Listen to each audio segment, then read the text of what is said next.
Chuti namwe bakunzi b'ibiganiro vya televiziyo Isanganiro ndabaramukije ndabaha n'ikaze mu makuru mu Kirundi agizwe n'ingingo nkuru zikurikira.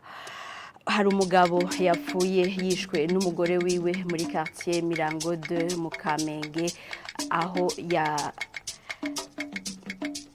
muravyumva murano makuru. Umushikiranganje w'intwaro yo hagati mu gihugu Martin Nteretse aragabisha abadandaza baduza ibinyobwa bya Brarudi ko uzofatwa azohanwa nayo abana bo mwibarabara ngo ikibazo cabo bariko baragitorera umuti kuko ikigo co kubakiriramwo kiriko kirategurwa mu ntara ya Cankuzo. Abarovyi bo kumweha uburovyi wa Kajaga babandanije ibikorwa vyabo vyo kuroba naho ingingo ihagarika kuroba amezi 3 yatanguye uno munsi. Ido nido ryaya nayandi ni mukanya sangwe ikaze.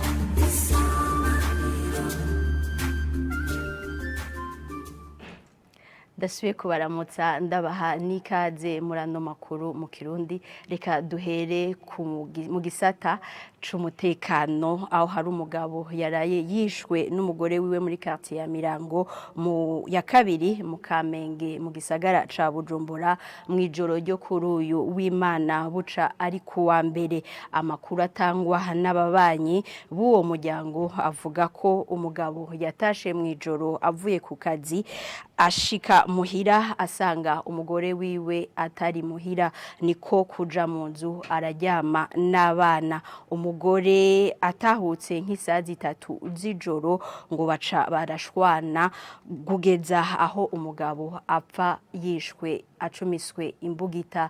Ido nido na Omer Nduwayo. N'igihe cy'isazi 3 z'ijoro Lionel Niyonkuru w'imyaka iri hagati ya 25 na 30 aratahutse avuye ku kazi k'ubushoferi kamubeshejeho ashitse mu rugo kwibarabara rya 13 inomero 26 muri quartier ya Mirango ya kabiri ni muri zone Kamenge aho benshi bita ku bafaransa. Asanze umufasha wiwe atari mu rugo yinjira mu nzu ariryamira n'abana. Ntibitevye mu mwanya utari muremure cyane mukiwe arashitse ariko atinye kwinjira mu nzu kuko yumva ubwoba. Abajije ababanyi ko umugabo yoba yamubabajije bati haba namba niko gutsinda ubwoba yinjira mu nzu maze barugara. Umugabo amubajije yavuye abura inyisha muha ahubwo amusaba kumwugururira ngo yisubirire yavuye. Nguko uko bamwe mu baba mu rupangu rw'abamwo yarayapfuye babitondeka bati nta nduru zisaba gutabara zavuze nubwo umugabo n'umugore wiwe bose basa n'abasomye bati n'urupfu rudatahuritse. Umugabo yaraje acitsanga umugore se hari arambaza umugabo wiwe umugore yagiye cyandamubwira ari ngahe nyuma ngo gende mumpamagarira. Wa mugore acava inyuma yiruka hanze cyasanga agiye ku botike kuzana umuceri acara wumpa caja mu nzu. Umugabo acava inyuma kumurondera acasanga ari mu nzu acarugara n'abana biwe. Jewe rero cenja kugura amakara nasanze baye yamucumise. Je nta kibazo nari bwabone wamenga barakundanye niko nabibo. Je nagiye mbona numva ibara iryo bana nagiye mbona riguye kwe ndaje guhamagarwa n'aba bakobwa bari mu rugo. Tuvuga ko nari ngiye kujya misazi 3:30 nukuri tukamenyana kimbe ko ngo inzu bari bugaye bagwana bugaye. Abahurikiye muri koperative ihuriro ry'abanyamyuga umuhisi yarasanzwe akoramwo nabo nyene baratangara bati Lionel ntiyashwana n'abantu. Pascal Bizimana numwe mu bagize iyo koperative. Tumaze kuvyumva byaratubabaje kandi twagwe mu gahundwe ko yari umuntu twaye tumuzi yashwana gake. Abajejwe intwaro ku nzego z'ibanze bari barigeze guhanura uwo muryango umugabo n'umugore wiwe mu minsi mikeya bagishika muri urwo rupangu babituye kubera hari akantu batari bahurije ko haraheze hafi amezi 6. Pascal Ndabashinze umwe mu batware atangazwa no kuba batasubiye kubitura kugera amaraso aseseka. Gishika ngaha harigeze kubingorane baza turabitungariza neza biragendeka neza gushika naho bavuga ati bo ibyo bintu rero ibyo tuzobisubiye bari babanye n'amahoro neza ubwo bijagiye kwaduka mu nyuma tutamenye. Uwo mugabo asize abana babiri, umukuru akaba yazananye na nyina igihe yabigwa kwa Lionel. Omer Nduwayo tugushimire kuri iyo nkuru yawe. Muri ico gisata nyene c'umutekano, imodoka yo mu bwoko bwa Hiace yahiye iratokombera kuri uyu wa mbere. Ivyo vyabereye kwibarabara ryitiriwe Amitié mu gisagara ca Bujumbura. Abari muri iyo modoka bakaba barokotse bose. Umucanwa ukaba wajimijwe n'abajejwe gutabara. Icateye uwo mucanwa kikaba kitamenyekanye.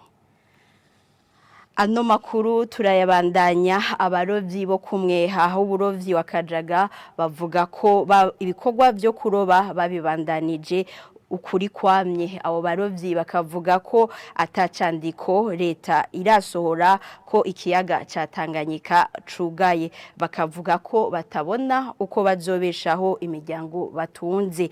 Bagasaba se Barundi kubafasha iyo ngingo yo kugara ikiyaga amezi 3 ikaba irahagaze. N'inkuru ya Moise Misago. Kubwabo barovyi leta ntiratangaza ibijanye no kugara ico kiyaga. Abo barovyi bakamyisha kandi ko batagirishijwe inama ku bijanye n'iyo ngingo yo kugara ikiyaga Tanganyika amezi 3. Abarovyi ngo biteguye kubandanya akazi kabo k'uburovyi nk'uko bahora. Iyo ngingo twarayakiriye ariko ubu twacategereze ijambo ry'ihumure ku baturongoye dufashe ku mukuru w'igihugu n'abamfasha kurongora kuko bashobora kutuzanira ijambo ry'ihumure yuko dushobora kubandanya turoba kuko gushika amasani twaronka ijambo ry'ihumure yuko tubandanya ibikorwa byacu by'imino yo kuroba. Turarindiye twitegura neza kuko turaronka ijambo ry'ihumure kuko tukarironka n'ubundi twifuza yuko twabana turoba kuko niwo mwuga tureze niwo mwuga dutunze bivanye n'imiryango. Urabona ko n'inzuzi zaduhitanye, umujuru uraduhitana, nta kandi akazi kacu ni kuroba. Bitize yuko twegwe tuhamba tuja mu mazi ko leta yacu y'u Burundi ntakira dushikiriza tubarete Barundi ntimurobe cyo bitwa dufise ibyizigiyo yuko dushoboye kuroba gero no munsi. Abo bakora ku mwiha wakajaga bakabona ko gushigwa mu ngiro kw'iyo ngingo kugiye kubabohera amaboko imugongo. Bagasaba ko yobangirwako. Iciyumviro bahuriza ko na Kiza Philippe arongoye abarovyi kuri uwo mwiha wakajaga. Eka n'abasanzwe barangurira amafi kuri uwo mwiha ngo ntibabona uko bagiye gutunga imiryango yabo. Impungenge mfise impungenge nyinshi cyane kandi n'ubwoba bwinshi cyane bw'ubuzima tugomba tujemo kubera ubwo buzima tugomba kujamo n'ubuzima butarotorohereza hamwe n'imiryango yacu. Nk'umufano nk'ubu jewe ndavye akazi ka misi yose ningaha nahoranza nkarangura imboga, amaze kurangura imboga hanyuma nkagenda mu isoko nkadandaza nk'isayidiza hamwe n'umuryango wanje.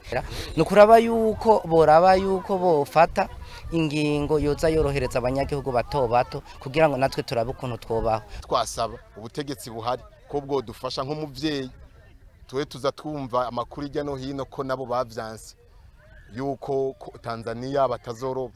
None Tanzania ko batazoroba na Kongo ko batazoroba. Dufasha rero nk'abavyeyi bacu. Jewe niko mvuga abategetsi bakuru bo dufasha bakumva aya marira yacu, iyi nzara dufise, iyi myidogo yuko cyo tutobaho ukuntu tubaho, bakadufasha bakaturekera bakaba barabangira iyo ngingo bakayihagarika. Ku bwa Kiza Philippe arongoye abarovyi ku mwiha wakajaga imiryango irenga ibihumbi 2 niyo itunzwe n'uwo mweha.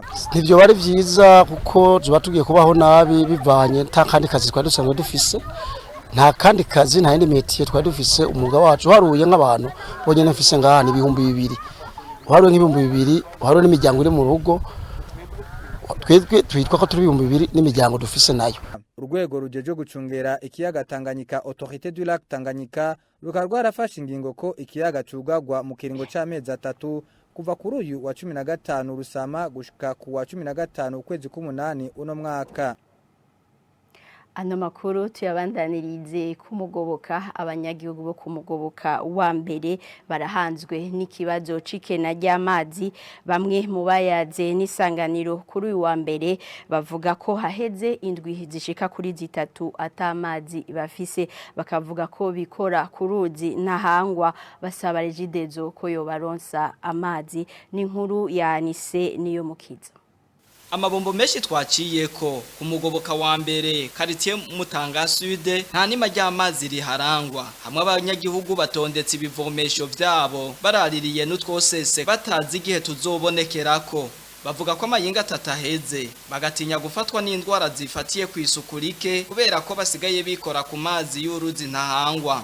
Iyo mazi yamaze gukena keshi muramubona yuko ibiza vyakoranga ku mugoboka bica biza keshi mukunda kubona abantu baje ngaha bafashwe na kolera kubera kwikena ry'amazi yanga ku mugoboka. Amazi agendera kintu kunyene twebwe na rimwe cyagira n'ikibazo nk'igihe tuba tuvuye ku ishuri murabona twe dusohoka nka 18 hari igihe tuza twibaza ngo tuje kurondera amazi tugasanga yakamye.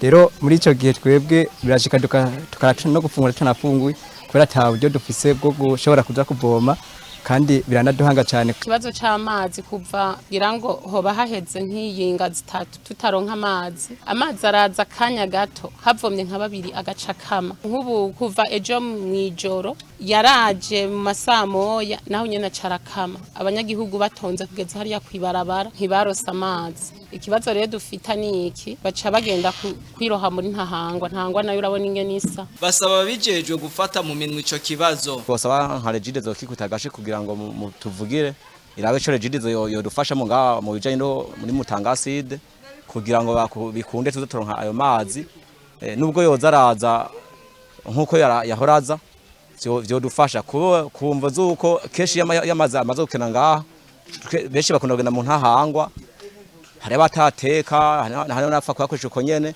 usanga tuko turagwara zangwara zibiza kwa dukotokosh. Babandanya bavuga ko iryo kena ry'amazi rikunda kwibonekeza muri ako gace cyane mu gihe cyo muci. Niho tugarukirije ano makuru mu rurimi rw'ikirundi. Shimire mwese mwayakurikiye, shimire n'abamfashije kugira amakuru aboneke naho butaha.